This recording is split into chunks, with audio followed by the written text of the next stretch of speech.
बदलिଯିବ भारत दल West Indies series ପାଇଁ ତ ଫେରିବେ ଦିଗ୍ଗଜ पेस ବୋଲର ଭୁବନେଶ୍ୱର କୁମାର ଆଉ ମହମ୍ମଦ ସାମି।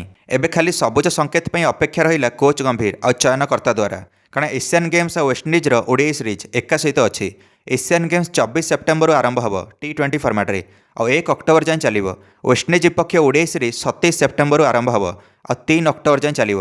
ଏକା ସହିତ ଦୁଇଟା ଟୁର୍ଣ୍ଣାମେଣ୍ଟ ଅଛି, ସେଥିପାଇଁ ଶ୍ରେୟସ ଅୟ୍ୟର ଏସିଆନ୍ ଗେମ୍ସରେ କ୍ୟାପ୍ଟେନ୍ ରହିବେ ଆଉ ୱେଷ୍ଟଇଣ୍ଡିଜ୍ ବିପକ୍ଷ ଓଡିଆଇ ସିରିଜ୍ରୁ ବାଦ୍ ପଡ଼ିବେ।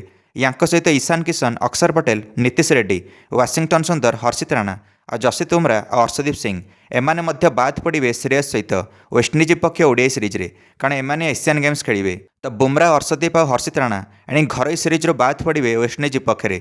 यांक जगह मोहम्मद सिराज, भुवनेश्वर कुमार और मोहम्मद सामी को यांको पेस अटैकर दायित्व दिज्व वेस्टइंडिज विपक्ष ओडीआई सीरीज रे। अंतिम मौका रहिबो मोहम्मद सामी और भुवी पई, जे सर्वाधिक विकेट नब यांक भितरु किए जड़े ही ओडीआई विश्वकप कड़ा दावेदारी शक्त करेंगे विश्वकप खेलिया।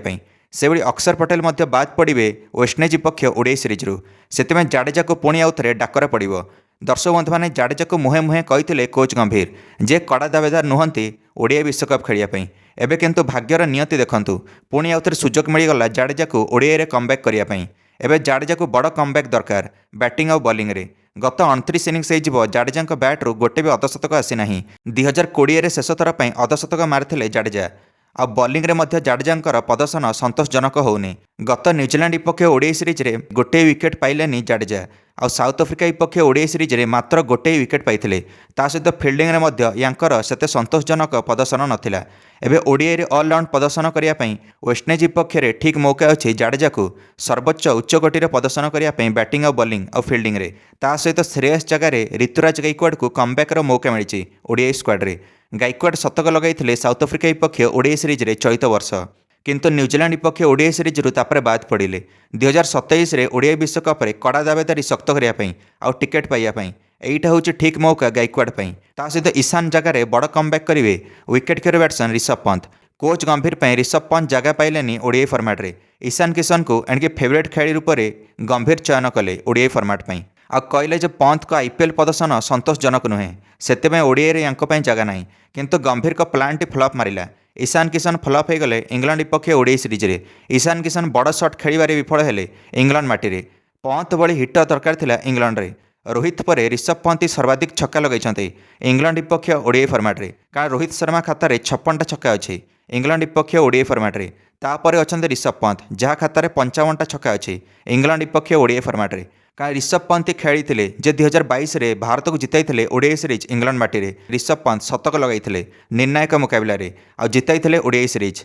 एई थर ऋषभ पंत ही दरकार थे विराट कोहली और रोहित शर्मा को साथ देवाई। जदि ऋषभ पंत थांते इंग्लैंड विपक्ष ओडीआई सीरीज रे भारत निहाती जिति पारथांता सीरीज। एबे ऋषभ पंत आसुचंती वेस्टइंडिज विपक्ष ओडीआई सीरीज रे कमबैक करिया पई। दर्शक बंधु मैंने रोहित शर्मा और जयसवाल पुणी आउ थे ओपनिंग दायित्व रहिबे, कारण अधिनायक सुमन गिल को बारंबार हैमस्ट्रिंग रे इंजुरी होउची। सुमन गिल मैच अधारू बहुत थर रिटायर्ड हट होउचंती। सेतेमे वेस्टइंडिज विपक्ष ओडीआई सीरीज रे सुमन गिल सब मैच खेलिबे ना नहीं सेटा जणा नहीं। सेतेमे जयसवाल को बैकअप ओपनर रूप में नियाहिची। ता सहित नंबर 3 रे विराट आसिबे, नंबर 4 रे ऋतुराज गायकवाड़, नंबर 5 रे केएल राहुल, नंबर 6 रे wicket keeper Rishabh Pant, number 7 रे ऑलराउंडर रविंद्र जडेजा, नंबर 8 रे स्पिनर कुलदीप यादव नहले हर्ष दुबे रहिबे, नंबर 9 रे मोहम्मद सामी, नंबर 10 रे भुवनेश्वर कुमार, नंबर 11 रे मोहम्मद सिराज। आ बैकअप बॉलर रहिबे मोहसिन खान, अंशुल खम्बोज, गुन्नूर ब्रार और प्रसिद्ध किष्णा।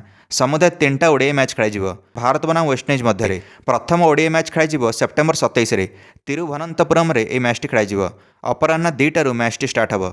द्वितीय ओडीआई मैच अच्छी 30 सेप्टेम्बर रे गुवाहाटी रे। अंतिम ओडीआई मैच 3 अक्टोबर रे चंडीगढ़ रे। जियो हॉटस्टार प्लस और स्टार स्पोर्ट्स नेटवर्क रे सीधा प्रसारण हम। आपण मानक फेवरेट खेलाड़ी किए ओडीआई फॉर्मेट रे निश्चय मंतव्य कमेंट दे वीडियो को लाइक और चैनल को सब्सक्राइब करदे समस्त क्रिकेट अपडेट्स। धन्यवाद।